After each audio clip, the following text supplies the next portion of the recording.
Merdeka Belajar adalah seluruh solusi ini yang akan memerdekakan unit pendidikan untuk melakukan inovasi dan berubah mindset culture-nya kepada a learning culture, bukan an administrative culture. Jadi yang lebih sering terjadi sekarang adalah administrasi pendidikan, bukan pembelajaran. Pembelajaran itu hanya bisa terjadi kalau ada psychological safety dalam sekolah itu. Mereka berani gagal, mencoba hal-hal yang baru.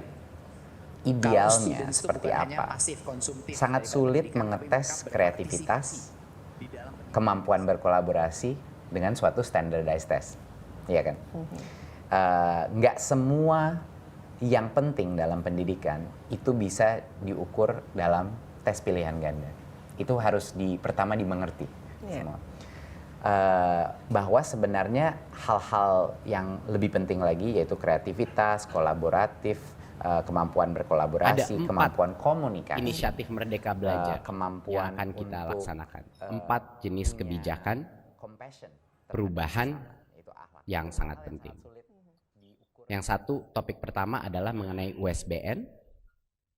Yang kedua adalah mengenai UN, ujian nasional. Yang ketiga adalah mengenai RPP, rencana pelaksanaan pembelajaran. Dan yang terakhir adalah yang tadinya RPP ada 13 komponen yang begitu padat dan menjadi beban yang begitu berat bagi guru-guru. Kita akan merubahnya menjadi format yang jauh lebih sederhana. Cukup 1 halaman saja untuk RPP.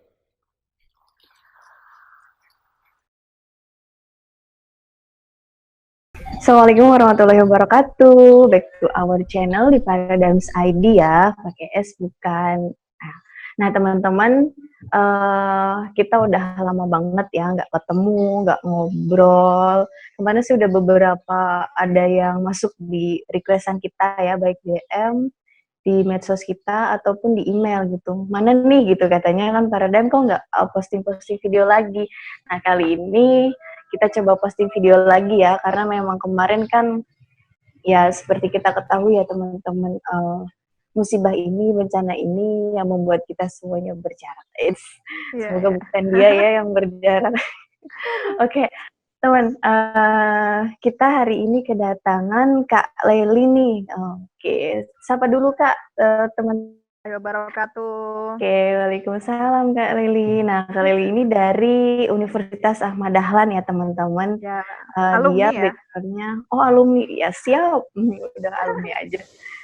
Alumni Universitas Ahmad Dahlan, backgroundnya di pendidikan agama Islam. Jadi seorang guru yang panutan ya, sehingga kalau kita ngomongin guru, apalagi sekarang di era pandemi ini teman-teman, kita bakal nyinggung ngobrol santai soal Merdeka Belajar, yang mana itu jadi programnya Pak Nadiem ya Kak ya? Betul.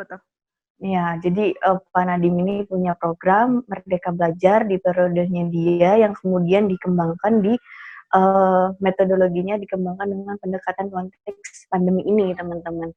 Nah itu ya, nanti kita akan ngobrolin seputar itu. Oke, belum lama ini memang itu sih Kak.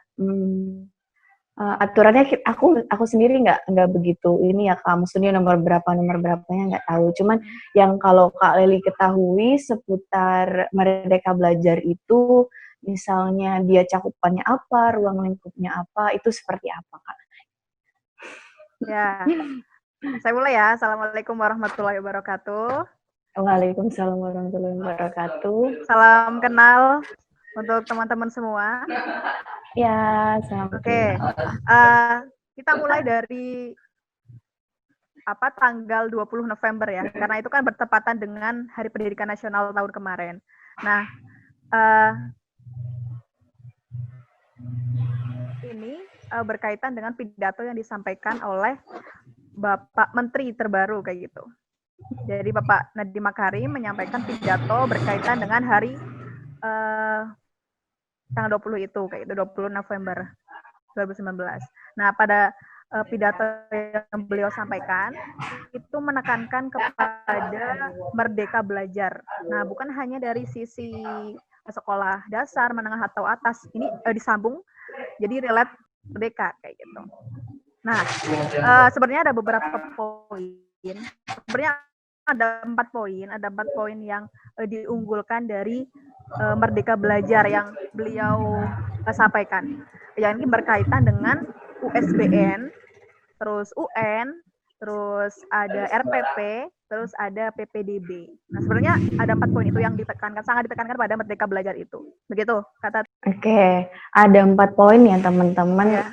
Kiranya kalau yang mungkin yang paling urgent sih catatannya di ini sih Kak, kalau kita melihat sebelum-sebelumnya ya kondisi belajar bukan perguruan tinggi juga, maksudnya di suatu sistem pendidikan, di suatu instansi gitu kan, di sekolah, mungkin yang paling jadi atau banyak catatannya adalah soal kurikulum Kak. Iya, betul, nah, betul. Kalau di sebelumnya kan banyak kemudian tumpang tindih ya, kurikulum yang tumpang tindih, artinya kadang kita samaratakan tapi itu nggak sesuai dengan kondisi di masing-masing wilayah ataupun daerah gitu kan. Atau bahkan kita nggak menyesuaikan atau mengidentifikasi kelompok guru ya.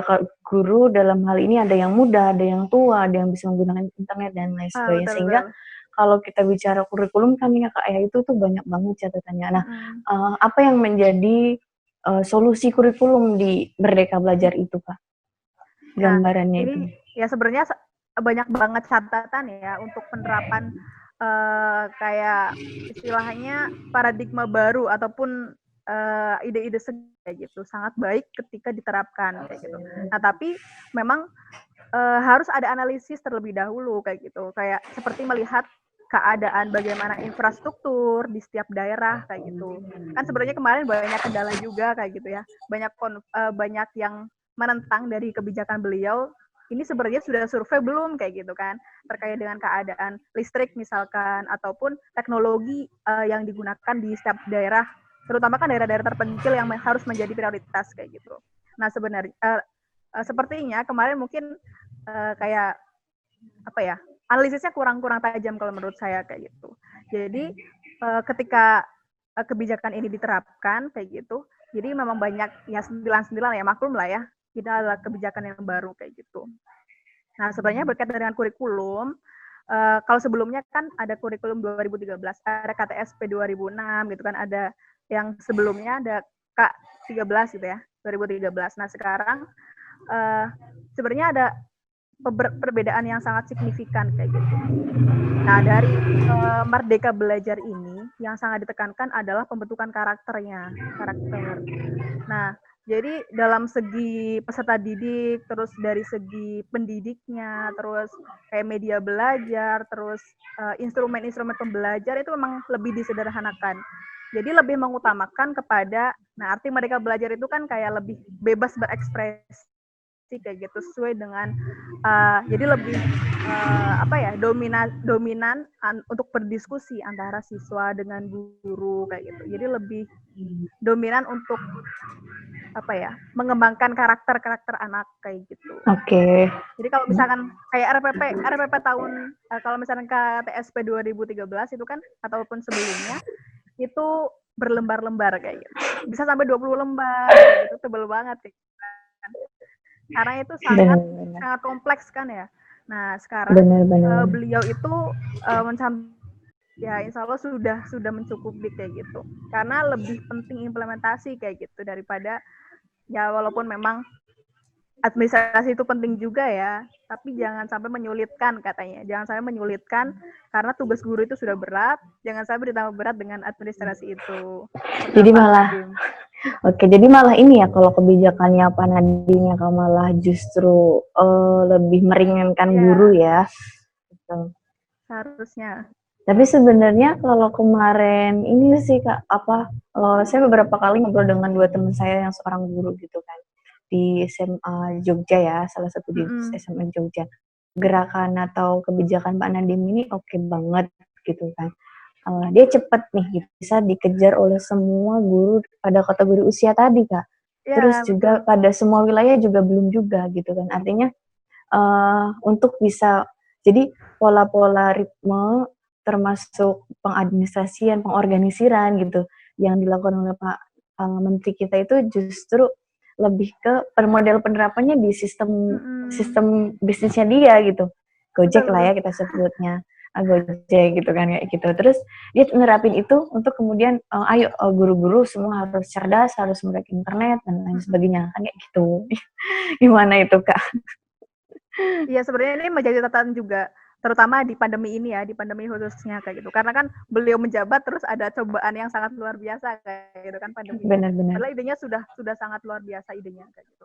Nah ini kembali lagi kepada analisis tadi kayak gitu kan. Pada dasarnya semua guru itu tidak sama kayak gitu kan. Sama kayak peserta didik. Guru itu nggak sama kapasitasnya, kapabilitasnya, terus tingkat kreativitasnya itu kan sangat berbeda. Apalagi berkaitan dengan teknologi kayak gitu. Nah ini biasanya guru muda itu kan bisa menyesuaikan ya karena masih milenial kayak gitu, masih melek dengan teknologi. Nah sebenarnya harus lari itu guru-guru yang sudah berusia dan mungkin sudah lanjut kayak gitu dengan keadaan sekarang kayak gitu. Nah kan mungkin agak-agak harus ekstra kayak gitu, harus ekstra tenaga untuk mengajar teknologi-teknologi yang sekarang ini kayak gitu. Apalagi di masa pandemi ini menuntut adanya study from home gitu kan. Jadi memang harus pintar teknologi kayak gitu, menggunakan media sosial gitu kan, ada aplikasi-aplikasi pembelajaran, Google Classroom misalkan kayak gitu. Nah, itu sangat menuntut kreativitas dari guru. Benar-benar. Nah, ini sebenarnya sangat menguji. Sebenarnya saya pun juga terdampak. Ibu guru ya. Begitu Kak Tati. Iya sih. Ya, jadi kita bisa sesuaiin dengan Pak Menteri betul. kita. Dia harus bikin YouTube misalnya kan. Sekarang lagi ini juga kayaknya ya YouTube ya. Jadi himbauan atau anjuran nggak sih? Sebenarnya banyak sekolah-sekolah media sekarang? ya, banyak media-media sosial yang menjadi representatif dari pembelajaran di pandemi ini khususnya kayak gitu. Misalkan, tapi ini memang harus lebih safe dan lebih harus difilter kayak gitu. Misalkan dalam menggunakan media-media kayak misalkan yang mempertimbangkan tadi keadaan siswanya, dia mumpuni nggak kayak gitu, orang tuanya punya HP nggak kayak gitu. Terus sebenarnya pengawasan dari orang tua juga seperti itu. Kalau misalkan YouTube itu sebenarnya ya salah satu menjadi referensi juga ya salah satunya kayak gitu. Tapi tidak melulu kayak gitu ya. Tidak bertumpu pada hanya YouTube saja kayak gitu. Sebenarnya banyak e-book yang lain kayak gitu. Nah, sebenarnya pandemi ini kan menuntut kreativitas guru ya kayak gitu. Jadi lebih banyak melahirkan inovasi-inovasi baru dalam hal pembelajaran, terutama dalam media. Jadi media kan mesti akhir-akhir ini belum banyak guru-guru yang menerapkan media sebagai bahan pembelajaran. Nah, sekarang ini saatnya sebenarnya untuk show up kayak gitu. Kemampuannya dalam memilah-milih, dalam menyusun media untuk ya sesuai dengan materi pembelajaran. Jadi sebenarnya kalau kita analisis, kalau dari pandangan Kak Lili sendiri, Merdeka Belajar ini jadi kebijakan yang mungkin lebih banyak maslahatnya atau mudaratnya? Lebih banyak sisi positifnya ya, atau memang sebaliknya? Dalam sisi ide itu sangat brilian kalau menurut saya kayak gitu, sangat bagus karena berkemajuan gitu ya, menuntut seiring dengan perkembangan zaman kayak gitu. Jadi orang itu harus dituntut dengan paham teknologi gitu kan, karena memang sekarang teknologi yang sudah menguasai itu sangat bagus kayak gitu. Terus lebih meringankan guru kayak gitu. Sebenarnya banyak sisi positifnya kayak gitu. Nah, tetapi di sisi lain ini sebenarnya seimbang kayak gitu ya. Seimbang kalau menurut saya. Sebenarnya ketika penerapan itu banyak sisi-sisi yang harus diperhatikan kayak keadaan guru di masing-masing daerah kayak gitu. Terus keadaan teknologinya kayak gitu kan. Nah, mungkin guru-guru itu harus lebih ekstra di daerah-daerah pedesaan kayak gitu karena mungkin mereka nggak punya teknologi, terus sinyalnya terbatas, jadi mereka harus ekstra misalkan berjalan 3 km untuk mengunjungi peserta didiknya di daerah-daerah terpencil gitu kan, itu adalah hal pengorbanan yang sangat luar biasa kayak gitu. Nah makanya apalagi dengan kemarin ada wacana kayak gitu ya, pembelajaran jarak jauh atau daring ini akan dipatenkan kayak gitu. Cuma kan banyak kontroversi di balik itu kayak gitu. Sepertinya perlu analisis yang lebih kayak gitulah. Terutama dalam hal penerapan kayak gitu. Karena kan tidak semulus yang kita harapkan kayak gitu. Oke. Ya, jadi menarik ya apa yang disampaikan Kak Leli soal pendapatnya tentang Merdeka Belajar ini ya. Kalau dari saya juga kan studinya concernnya yang kebijakannya Kak ya. Kalau melihat bagaimana sih kemudian Merdeka Belajar ini dari sudut pandang kebijakan. Memang kalau kita bicara kebijakan itu ada beberapa hal sih Kak, ada proses perumusan, implementasi gitu, kemudian evaluasi juga lingkungan itu sendiri. Itu yang biasa diadopsi oleh teman-teman studi kebijakan dalam bukunya William Dunn sih Kak. Gitu. Nah, dalam prosesnya itu kan tadi ada 4. Di perumusan ini memang kita perlu sekali gitu kan analisis untuk melibatkan semua aktor ya, semua stakeholder, baik negara maupun non-negara itu penting. Sehingga di sini kalau dalam bahasa teorinya itu disebut collaborative governance. Nah, pelibatan multi aktor dalam merumuskan suatu kebijakan itu sangat dianjurkan, sangat diperlukan, terkecuali pemerhati, terus juga pengamat, seperti itu peneliti gitu. Sehingga minimal kebijakan ini kan bisa mengakomodir semua sektor ya, semua aktor ya.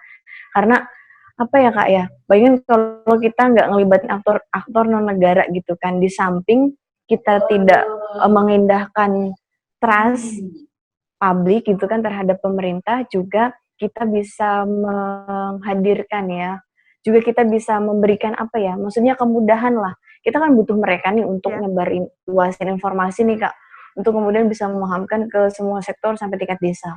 Nah, kalau misalnya hal itu nggak dilibatkan ya, akhirnya banyak pro kontra, terus kemudian juga mispersepsi, disinformasi, ya seperti yang terjadi sekarang ini gitu kan.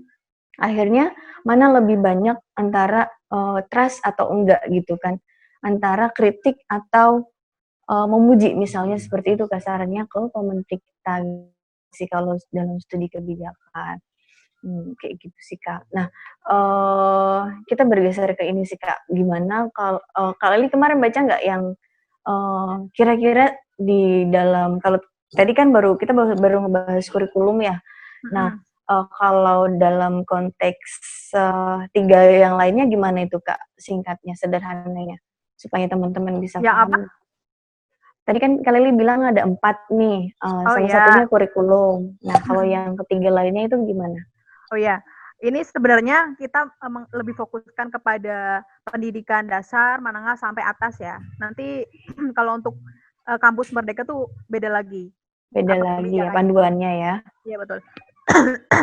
Nah, ada 4 aspek yang memang diutamakan dalam Merdeka Belajar ini. Yang pertama itu USBN, Ujian Sekolah Berstandar Nasional. Kedua itu ujian nasional.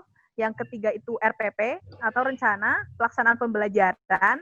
Yang keempat ini PPDB atau apa itu? Kayak penerimaan peserta didik baru. Peserta didik baru. Nah, ini yang keempat itu difokuskan kepada zonasi. Zonasi kan sudah banyak ya, banyak perdebatan kayak gitu. Banyak kebijakan juga. Nah, USBN, kita mulai dari USBN ya. USBN itu kan ujian sekolah berstandar nasional. Nah, pada kebijakan Nadiem Makarim sekarang itu lebih difokuskan kepada, jadi yang membuat segala macam instrumen-instrumen pilihan itu dilibatkan, diserahkan kepada sekolah yang berkaitan kayak gitu. Lebih memprioritaskan pada instansi tersebut kayak gitu, tapi tetap mengacu kepada kebijakan yang ada di atasnya kayak gitu. Jadi lebih lebih dekat dengan peserta didik, jadi tidak terlalu susah kayak gitu. Jadi semua peserta didik bisa bisa melewati itu kayak gitu. Nah, kalau berbeda dengan ujian nasional, nah beliau itu sudah berjanji gitu ya, tahun 2020 ini adalah ujian nasional terakhir, dan memang karena sudah ada pandemi, jadi kemarin tidak ada ujian nasional juga. Nah, kemungkinan tahun depan itu sudah tidak ada ujian nasional. Nah, ujian nasional ini diganti dengan ujian cuma kayak berganti nama aja kayak gitu. Nah, ini ujian ini diambil di pertengahan jenjang kayak gitu. Kalau untuk SD kelas 4, kalau untuk SMP kelas 8, Kalau untuk SMA kelas 11 kayak gitu. Nah, itu juga asesmen itu ditentukan oleh sekolah masing-masing kayak gitu. Berkaitan dengan karakter juga, akademik, terus psikomotor, terus afektif juga. Jadi 4 aspek itu. Nah, terus yang ketiga itu ada RPP. Nah, ini berkaitan dengan kurikulum kayak gitu. RPP itu kan yang tadi saya sebutkan. Jadi sebelum-sebelumnya memang berkaitan dengan administrasi itu yang berlibet, ya ribet kayak gitu. Nah, sekarang itu beliau itu lebih menyederhanakan menjadi 1 lembar saja, 1 lembar, 1 halaman RPP itu. Nah, di dalam ini kan berkaitan dengan pembelajaran, jadi memang lebih memprioritaskan interaktif dan antara guru dengan peserta didik. Yang awalnya lebih dominan kegiatan di dalam kelas. Nah, sistem kebijakan Merdeka Belajar ini jadi lebih bervariasi. Lebih banyak untuk kayak kegiatan outing kelas kayak gitu, kegiatan di luar kelas. Nah, sebenarnya ini sangat menguntungkan kayak gitu bagi antara keduanya kayak gitu. Jadi guru pun akan lebih leluasa dan peserta didik pun akan lebih enjoy karena memang yang ditekankan juga anak-anak harus lebih gembira dan pembelajaran itu harus lebih menyenangkan kayak gitu kan. Makanya lebih kepada outing kelas kayak gitu. Jadi pembelajaran di luar kelas kayak misalkan berkunjung ke museum ataupun permainan tradisional di luar kelas kayak gitu, ataupun yang lainnya kayak gitu. Nah, yang keempat itu adalah PPDB, penerimaan peserta didik baru. Nah, ini sebenarnya berkaitan dengan kebijakan, salah satunya kebijakan tentang zonasi sekolah kayak gitu. Nah, sebenarnya banyak kritikan juga kemarin berkaitan dengan zonasi ini, berkaitan dengan misalkan ada kasus gitu ya kemarin. Saya sudah mendaftar di sini, padahal itu sangat dekat dengan rumah saya. Tetapi kenapa tidak diterima kayak gitu? Sebenarnya banyak permasalahan itu. Terus berkaitan dengan umur. Jadi sekarang itu memang harus tepat umurnya kayak gitu. Jadi kalau yang belum tepat umurnya itu ya diperkenankan untuk menunggu terlebih dahulu kayak gitu. Itu lebih umurnya berapa itu, Kak? Jadi kalau misalkan saya nggak terlalu hafal gitu ya, misalnya SMP berapa kayak gitu. Misalkan SD itu 7 tahun gitu ya, kalau misalkan 6 tahun belum mencapai 7 tahun kayak gitu, itu belum boleh kayak gitu. Jadi di lembaga pembelajaran yang lainnya kayak gitu. Jadi lebih lebih mengacu pada peraturan yang sesuai dengan umurnya kayak gitu. Oke. Itu 4 poin yang menjadi titik berat dari Merdeka Belajar di tingkatan sekolah dasar, menengah, dan atas. Itu sebelum pandemi ya? Nah, kalau misalnya kita, kan ada juga nih yang terbaru kayaknya, 15 Juni kemarin keputusan bersama 4 menteri ya Kak ya? Itu ada siaran pers, berikut juga panduannya kalau nggak salah ya. Nah, itu tuh kira-kira apa yang membedakan Merdeka Belajar sebelumnya dengan yang terbaru 15 Juni kemarin? Gitu. Kalau tidak salah itu tuh urutannya gini Kak. Sebelumnya kan kisaran bulan Mei ada maksudnya pengumuman untuk kemudian dari pihak BNPB, terus kemudian Mendagri, terus kemudian Kementerian Kesehatan untuk sama Komisi 10 sih Kak, untuk kemudian segera menyusun panduan pembelajaran selama COVID ini yang akhirnya ditindaklanjuti oleh 4 menteri itu. Apalagi itu Kak 2 menterinya, Mendagri, satu laginya Menkes, Mendagri, udah ya itulah. Mendikbud, iya benar Mendikbud. Ada keputusan bersama. Nah, itu kan. Tapi kalau saya lihat juga saya nemu sih panduannya gitu kan kemarin searching. Ya namanya sama Merdeka Belajar ya. Artinya itu panduan Merdeka Belajar gitu kan. Itu. Jadi press release itu kemudian dibarengi dengan berbagai petunjuk khusus gitu kan. Ya nggak sih Kak? Iya. Kalau yang gimana itu kalau yang Kak Leli ketahui? Ya, yang saya terakhir ketahui itu, ini berkaitan dengan study from home itu ya, karena memang pandemi sekarang ini, apalagi anak SD itu yang sangat agresif gitu ya. Kalau misalkan kuliah itu kan masih bisa jaga jarak dan sebagainya. Kalau anak SD kan udah nggak bisa, makanya selama 1 semester ini, ketika dia untuk kelas SD itu tidak boleh ada pertemuan fisik kayak gitu. Jadi semuanya daring dari bulan ini ya, kemarin sudah banyak pengenalan MPLS kayak gitu ya. Sudah banyak kayak pengenalan sekolah sampai besok bulan Juli tahun depan gitu ya, ketika sudah semester 2. Nah, itu semuanya menggunakan daring kayak gitu. Dan karena ada study from home itu, makanya dari keempat menteri itu jadi ada menggandeng beberapa media TVRI kayak gitu. Misalkan kemarin Kemendikbud itu menggandeng TVRI sebagai kayak penyalur kayak gitu. Jadi kalau untuk di pedesaan khususnya gitu ya. Kalau untuk orang-orang yang nggak punya smartphone, terus sinyalnya terbatas, nah ini bisa digantikan dengan TVRI kayak gitu. TVRI karena ada jam-jam khusus yang menayangkan materi-materi kelas SD, SMP, SMA kayak gitu. Nah tapi ternyata di balik ini juga banyak koreksi-koreksi juga kayak gitu. Karena tidak semua TV itu punya channel TVRI gitu kan. Terus ya terganggu sinyal juga di sana. Terus ada hal lain yang memang ini berkaitan dengan apa ya? Hal pilih-pilih karena kan semua media walaupun materi-materi itu ditayangkan lewat televisi, itu kan berarti kan sifatnya umum kayak gitu. Siapapun bisa melihat. Kalau misalkan pada jam materi SMA kayak gitu. Tapi anak SD pun bisa melihatnya kayak gitu. Nah, ini sebenarnya harus ada kerjasama dengan orang tua juga. Orang tua harus selalu mengawasi kayak gitu. Karena kan ada saatnya anak-anak SD kan belum saatnya melihat materi anak SMA kayak gitu. Takutnya ada hal sesuatu yang memang mengganggu psikologis, mengganggu pemikiran anak-anak itu kayak gitu. Jadi makanya kembali lagi peran orang tua, peran keluarga itu sangat membantu dalam study from home ini kayak gitu. Iya. Beberapa kebijakannya itu. Memang tambahan tantangan sih buat tenaga pendidik, juga buat lembaga pendidikan adalah memahamkan orang tua atau wali ya Kak.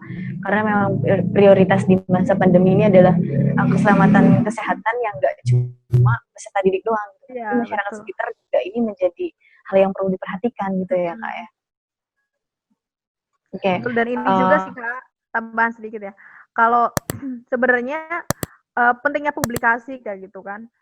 Sebenarnya kalau misalkan semua orang tua itu punya media, punya smartphone dan digunakan benar-benar untuk mengetahui kebijakan-kebijakan yang diterbitkan oleh pemerintah, itu sangat bisa ya untuk ayo gotong royong bareng-bareng untuk menyelesaikan pendidikan di Indonesia kayak gitu. Nah, tapi kembali lagi, adanya sosialisasi yang tidak sampai kepada orang tua di daerah-daerah terpencil itu yang nanti akhirnya ada miskomunikasi kayak gitu.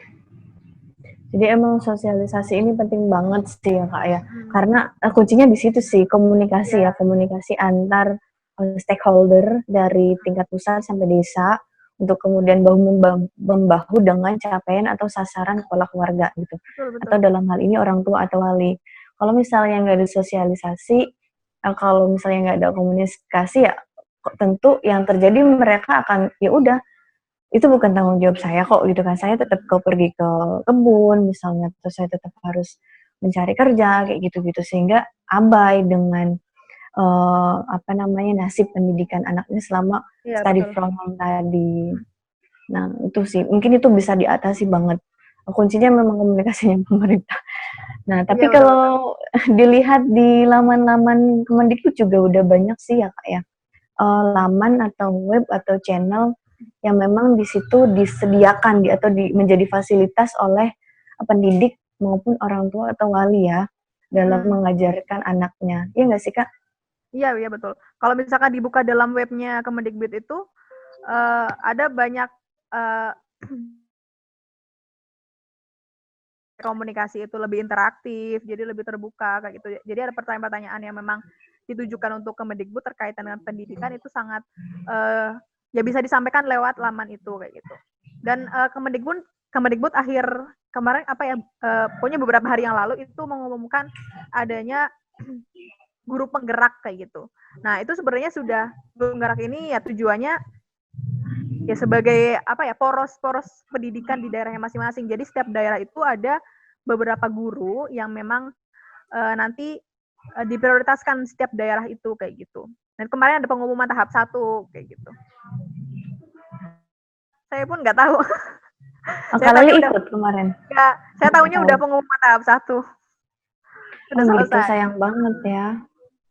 Padahal ini jadi kesempatan anak muda dalam daerah ya. Iya, betul. Ya, saya lihat pun itu tiap daerah ada perwakilannya. Dari ya Papua, Maluku, NTB, NTT, DIY juga ada kayak gitu, Jatim, dan pokoknya seluruh Indonesia tiap daerahnya itu ada perwakilannya. Iya, jadi mungkin guru penggerak itu fungsinya untuk mendidik guru-guru gitu ya, Kak? Ya, untuk melatih guru-guru. Untuk melatih guru-guru. Supaya? Tinggal. Itu tadi karena memang kan keadaan pendidikan itu selalu berubah kayak gitu, dan nanti guru-guru itu dilatih, yang guru penggerak itu dilatih kayak gitu. Nanti ya kayak saya sih nggak terlalu tahu detailnya gitu ya. Nah, saya rasa ini adalah kayak sebagai porosnya atau ya memang penggerak guru-guru di daerah masing-masing itu kayak gitu. Nanti bisa menyalurkan ke orang-orang di sekitarnya, mengajarkan kayak gitu. Iya, tapi sangat ya tapi kita nggak boleh bisnis. Artinya sangat sedikit juga sih Kak anak-anak muda ini yang ingin kembali ke daerah untuk jadi penggerak-penggerak tadi itu ya. Ya banyak tantangan juga ya Kak. Banyak tantangan. Kemarin tuh banyak kisaran puluhan gitu kalau nggak salah domain-domain yang itu disediakan, difasilitasi, cuman kan akhirnya nggak sampai ya Kak ya, nggak sampai ke guru-guru khususnya, nggak sampai ke wali atau orang tua siswa itu tadi ya. Padahal kalau misalnya sampai, kemudian bisa memudahkan orang tua atau wali untuk bisa mengklik itu. Tapi saya juga sendiri belum nyoba sih ke 30-an lebih laman itu apakah memang ada kontennya atau enggak sih kayak untuk kemudian jadi sarana pembelajaran siswa atau anak. Masih sayang kalau banget itu lebih harus ini lagi ya, kayak disesuaikan sama umurnya gitu ya, tingkatannya, terus materi-materinya kayak gitu. Jadi jangan sampai salah klik juga, makanya komunikasi juga dari pemerintah. Betul. Terus nih Kak, hal-hal yang kalau Kak Lili ketahui, ini kan era pandemi nih sekarang, kebiasaan-kebiasaan kecil apa memang yang harus kita sampaikan nih kepada orang tua atau wali atau peserta didik gitu kan, atau tenaga pendidik atau masyarakat gitu kan di era sekarang. Ya, hal sederhana aja deh. Hal sederhana ya.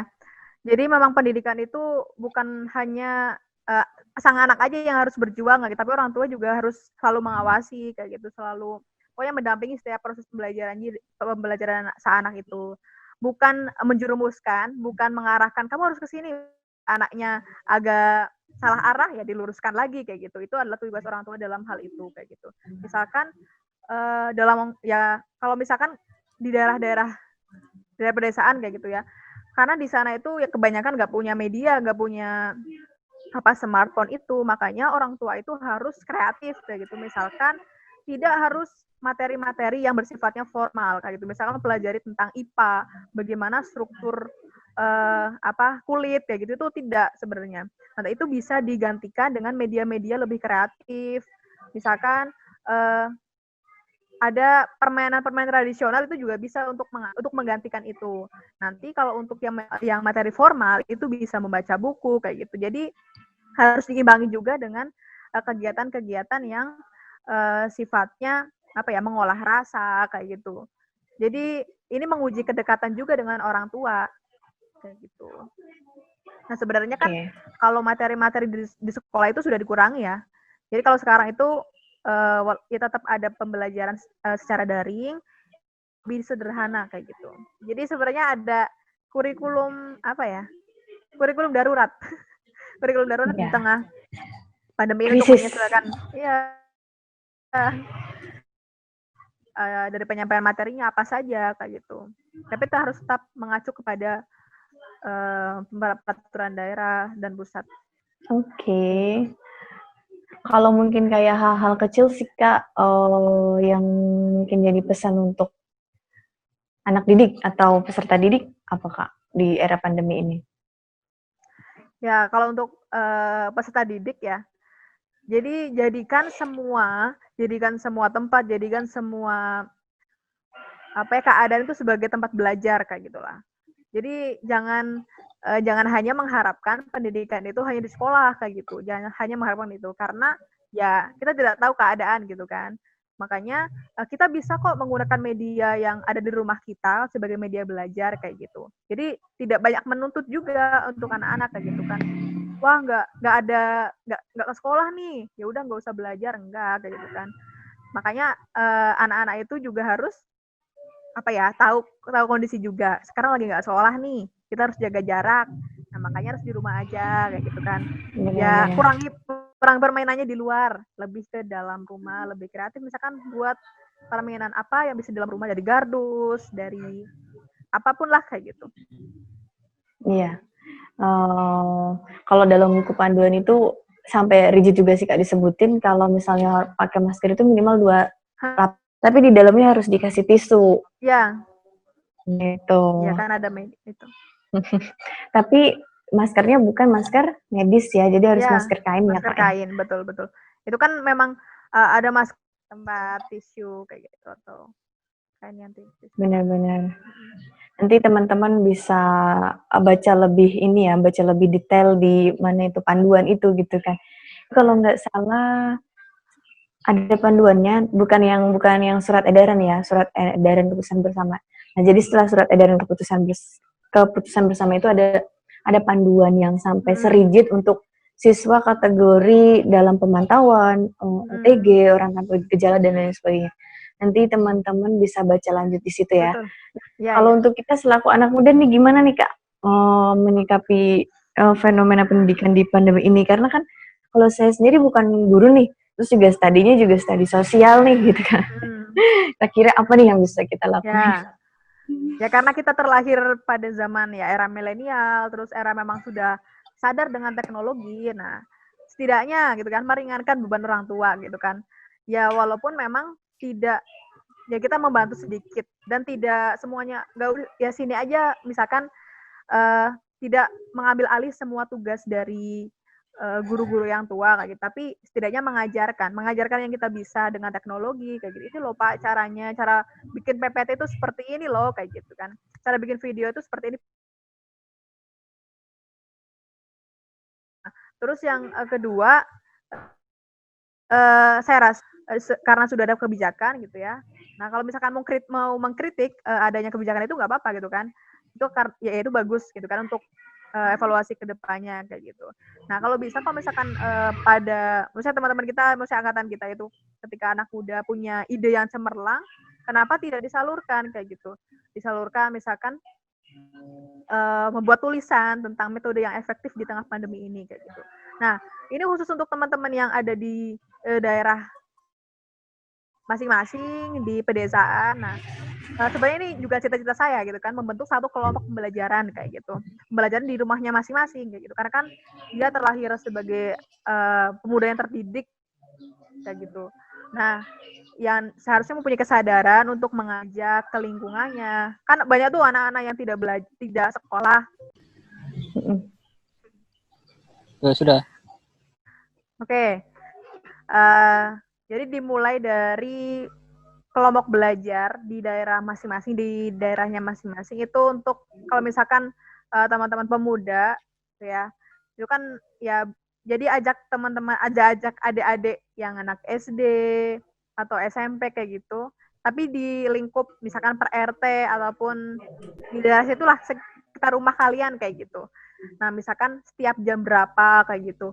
Itu ada pembelajaran kelompok, terus ada permainan misalkan kayak gitu. Jadi diciptakan kurikulum sendiri kayak gitu di masing-masing rumah kayak gitu untuk ada kelompok-kelompok belajar seperti itu. Nah, kalau menurut saya itu sangat efektif ya kalau misalkan itu bisa dilakukan oleh seluruh pemuda yang ada di Indonesia. Nah, kan ini sekarang mereka lagi pada balik di rumah masing-masing. Jadi sangat efektif dilakukan. Ya setidaknya membantu orang tua, membantu guru kayak gitu. Karena kan tidak semua guru itu Dari tidak punya apa, ada yang punya teknologi, ada yang tidak. Datang harus jalan selama 3 kilo, kayak gitu, sebanyak 3 kilo untuk ya kayak untuk datang ke rumahnya anak-anaknya mereka kayak gitu. Nah, ini sebenarnya bisa sangat efektif ketika bisa dilakukan oleh pemuda-pemuda yang ada di Indonesia untuk mengadakan kelompok belajar dan mengajak. Jadi memang itu harus dimulai dari kita ya, anak muda ya. Jadi dari hal-hal kecil sederhananya ponakan, kita punya saudara, deh. Nah, itu. Jadi mulailah untuk menyisihkan perhatian ke mereka ya. Betul. Jangan sibuk BVH Talk gitu, jangan sibuk dengan gawainya sendiri ataupun dengan story-nya sendiri ya, bingung mau bikin story apa, enggak gitu. Teman-teman harus bingung dengan bagaimana membuat kreasi atau menarik perhatian anak gitu, atau dalam hal ini keponakan, saudara dan sebagainya untuk bisa melakukan proses belajar. Mungkin itu ya Kak ya, kalau yang bisa kita lakukan ya. Betul. Saya sangat sepakat dengan itu. Makasih banyak Kak Leli atas waktunya. Ini weekend dan Kak Leli kita ganggu, tim Paradigms ganggu, semoga berkenan. Oke, makasih teman-teman. Assalamualaikum warahmatullahi wabarakatuh. See you. Waalaikumsalam warahmatullahi wabarakatuh. Dadah.